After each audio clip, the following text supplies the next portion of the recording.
Hi friends, welcome to Tanu cooking hut. ಸಾಮಾನ್ಯವಾಗಿ ಕಾಯಿ ಹೋಳಿಗೆ, ಬೇಳೆ ಹೋಳಿಗೆ, ಶೇಂಗಾ ಹೋಳಿಗೆ ಮಾಡೋದು ನೋಡಿರಬಹುದು. ನಾನಿವತ್ತು ಒಂದು ಸ್ವಲ್ಪನೂ ಹರಿಯದೆ ಹಾಗೂ ತುಂಬ ಟೇಸ್ಟಿಯಾಗಿರೋ ಗೆಣಸನ್ನು ಬಳಸಿ ಹೋಳಿಗೆ ಮಾಡೋದು ತೋರಿಸ್ತಿದ್ದೀನಿ. ನೋಡೋಣ ಬನ್ನಿ. ಹೋಳಿಗೆ ಮಾಡಲು ಬೇಕಾಗಿರುವ ಸಾಮಗ್ರಿಗಳು: ಎಣ್ಣೆ, ಅರಿಶಿಣ, ಗೆಣಸು, ಶುಂಠಿ ಪುಡಿ, ಬೆಲ್ಲ, ಮೈದಾ ಹಿಟ್ಟು ಹಾಗೂ ಉಪ್ಪು. ಮೊದಲು ಒಂದು ಕುಕ್ಕರ್ಗೆ ಗೆಣಸನ್ನು ಹಾಕಿ ಬೇಯಿಸ್ಕೊಳ್ಳೋಣ. ನಾನಿಲ್ಲಿ ಅರ್ಧ kg ಗೆಣಸನ್ನು ತಗೊಂಡಿದ್ದೀನಿ. ಗೆಣಸು ಮುಳುಗುವಷ್ಟು ನೀರು ಹಾಕಿ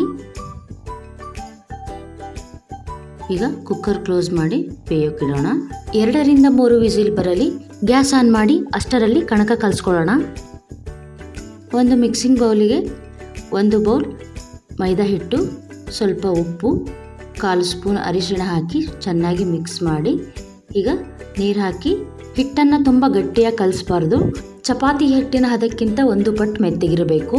ಸಿಹಿಗೆಣಸು ತಿನ್ನೋದ್ರಿಂದ ಇಮ್ಯುನಿಟಿ ಪವರ್ ಹೆಚ್ಚಾಗುತ್ತೆ ಹಾಗೂ ಅಸ್ತಮ ಸಮಸ್ಯೆ ಇದ್ದವರಿಗೆ ಈ ಗೆಣಸನ್ನು ತಿನ್ನೋದ್ರಿಂದ ಅಸ್ತಮ ಕಂಟ್ರೋಲಲ್ಲಿರುತ್ತೆ ಮತ್ತು ಕಟ್ಟಿದ ಮೂಗು, ಶ್ವಾಸಕೋಶದ ತೊಡಕು ನಿವಾರಣೆ ಮಾಡಲು ಸಹಾಯ ಮಾಡುತ್ತೆ. ಹಿಟ್ಟು ಕಲಸಾಗಿದೆ ನೋಡಿ, ಈ ಥರ ಮೆತ್ತಗಾಗಿ ಕಲಿಸ್ಕೊಳ್ಬೇಕು. ಈಗ ಇದಕ್ಕೆ ಮೇಲೆ ಸ್ವಲ್ಪ ಎಣ್ಣೆ ಹಾಕಿ ಮತ್ತೊಮ್ಮೆ ಮಿಕ್ಸ್ ಮಾಡಿ ಇದು 1 ಗಂಟೆಗಳ ಕಾಲ ಚೆನ್ನಾಗಿ ನೆನೆಬೇಕು.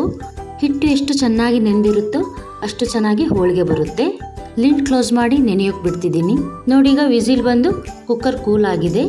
ಓಪನ್ ಮಾಡ್ತಿದ್ದೀನಿ. ಗೆಣಸನ್ನು ನೀರಿನಿಂದ ತೆಗೆದು ಅದರ ಸಿಪ್ಪೆ ತೆಗಿಬೇಕು.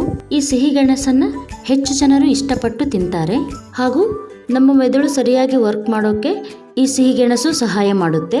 ನೋಡಿ, ಈ ಥರ ಸಿಪ್ಪೆನೆಲ್ಲ ತೆಗಿಬೇಕು. ಗೆಣಸಿನಲ್ಲಿ ಹೆಚ್ಚು ನಾರಿನಂಶ ಇರುವುದರಿಂದ ಡೈಜೆಷನ್ಗೆ ಹೆಲ್ಪ್ ಆಗುತ್ತೆ ಹಾಗೂ ಕೆಲವೊಬ್ಬರಿಗೆ ಅತಿಯಾಗಿ ತಿನ್ನೋದ್ರಿಂದ ಎಸಿಡಿಟಿನೂ ಸಹ ಆಗುತ್ತೆ. ಸಿಪ್ಪೆ ಬಿಡಿಸಾಗಿದೆ, ಈಗ ತುರಿದುಕೊಳ್ಳೋಣ. ಹಾಗೆ ಸ್ಮ್ಯಾಶ್ ಕೂಡ ಮಾಡಬಹುದು, ಬಟ್ ಸ್ಮ್ಯಾಶ್ ಮಾಡಿದಾಗ ಗಂಟು ಹಾಗೆ ಇದ್ದಾಗ ಹೋಳಿಗೆ ಹರಿದು ಹೋಗುತ್ತೆ. ಹೀಗೆ ತುರಿದು ಮಾಡೋದ್ರಿಂದ ಕಣಕ ಒಂದೇ ಸಮ ಚೆನ್ನಾಗಿ ಬರುತ್ತೆ, ಸಾಫ್ಟ್ ಆಗಿ. ನೋಡಿ, ಗೆಣಸು ತುರಿದಾಗಿದೆ. ಈ ಥರ ಈಕ್ವಲ್ ಆಗಿ ಬರುತ್ತೆ, ಗಂಟಿಲ್ಲದ ಹಾಗೆ ಹೂರ್ಣ ತುಂಬ ಸಾಫ್ಟಾಗಿ ಆಗುತ್ತೆ. ಬೆಲ್ಲ ಪಾಕ ಮಾಡ್ಕೊಳ್ಬೇಕು. ಗ್ಯಾಸ್ ಆನ್ ಮಾಡಿ ಕಡಾಯಿ ಇಟ್ಟು ಬೆಲ್ಲ ಹಾಕ್ತಿದ್ದೀನಿ. ಟೀ ಕುಡಿಯುವ ಕಪ್ಪಿನಿಂದ 1/4 ಕಪ್ ನೀರು ಹಾಕಿ ಮಿಕ್ಸ್ ಮಾಡಿ ಬೆಲ್ಲ ಕರಗಿ ಪಾಕ ಆಗಬೇಕು.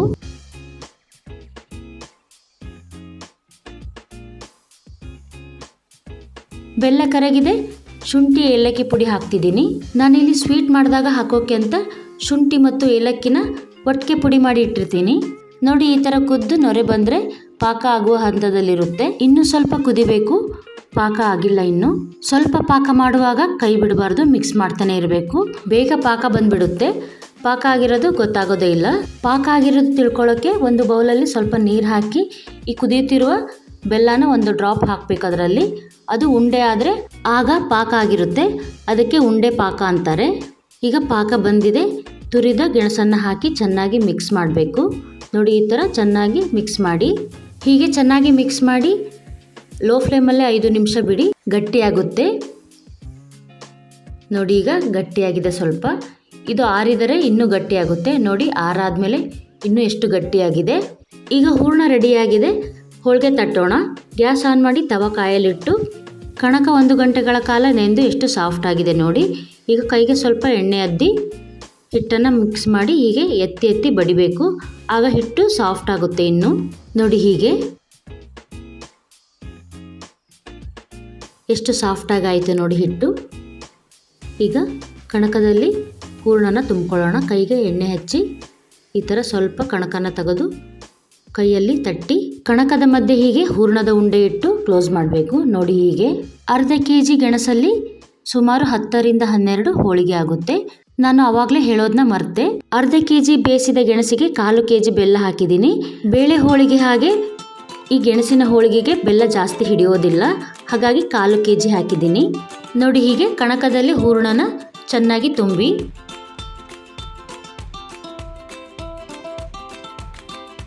ಈಗ ಹೋಳಿಗೆ ಶೀಟಿಗೆ ಸ್ವಲ್ಪ ಎಣ್ಣೆ ಹಚ್ಚಿ ಅದ್ರ ಮೇಲಿಟ್ಟು ತಟ್ಟೋಣ ಹೋಳಿಗೆನ. ನೋಡಿ, ಈ ಥರ ಸ್ವಲ್ಪ ತಟ್ಟಿ ಮತ್ತೆ ಲಟ್ಟಣಿಗೆ ಎಣ್ಣೆ ಹಚ್ಚಿ ಈ ಥರ ಲಟ್ಸ್ಕೊಳ್ಬೇಕು. ನೋಡಿ, ಈ ಥರ ತಳ್ಳಗೆ ಲಟ್ಸ್ಕೊಳ್ಬೇಕು. ನೋಡಿ, ಒಂದು ಸ್ವಲ್ಪನೂ ಹರಿದಿಲ್ಲ ಹೋಳಿಗೆ, ಆ ಥರ ಚೆನ್ನಾಗಿ ಬಂದಿದೆ. ಬೇಳೆ ಹೋಳಿಗೆ ಮಾಡುವಷ್ಟು ಕಷ್ಟ ಅಲ್ಲ ಈ ಹೋಳಿಗೆ, ತುಂಬ ಸುಲಭವಾಗಿ ಆಗುತ್ತೆ ಹಾಗೂ ಬೇಗನೂ ಆಗುತ್ತೆ. ಲಟ್ಸಾಗಿದೆ, ತವಾ ಕಾದಿದೆ. ಈಗ ಬೇಯಿಸೋಕೆ ಹಾಕೋಣ. ತವಾಕ್ಕೆ ಸ್ವಲ್ಪ ಎಣ್ಣೆ ಹಾಕಿ ತವಾ ಮೇಲೆ ಹೋಳಿಗೆ ಹಾಕಿ ನಿಧಾನವಾಗಿ ಶೀಟ್ ತೆಗಿರಿ. ಈಗ ಮೇಲೆ ಸ್ವಲ್ಪ ಎಣ್ಣೆ ಹಾಕಿ ಚೆನ್ನಾಗಿ ಎರಡು ಬದಿ ಬೇಯಿಸಬೇಕು. ಈಗ ಒಂದು ಬದಿ ಬೇಯಿಸಿದೆ, ಮತ್ತೊಂದು ಬದಿ ಬೇಯಿಸೋಕ್ಕೆ ಮಗ್ಚು ಹಾಕ್ತಿದ್ದೀನಿ. ಮತ್ತೆ ಮೇಲೆ ಎಣ್ಣೆ ಹಾಕಿ ಹೋಳಿಗೆ ಬೆಂದ ಮೇಲೆ ತೆಗಿತಿದ್ದೀನಿ.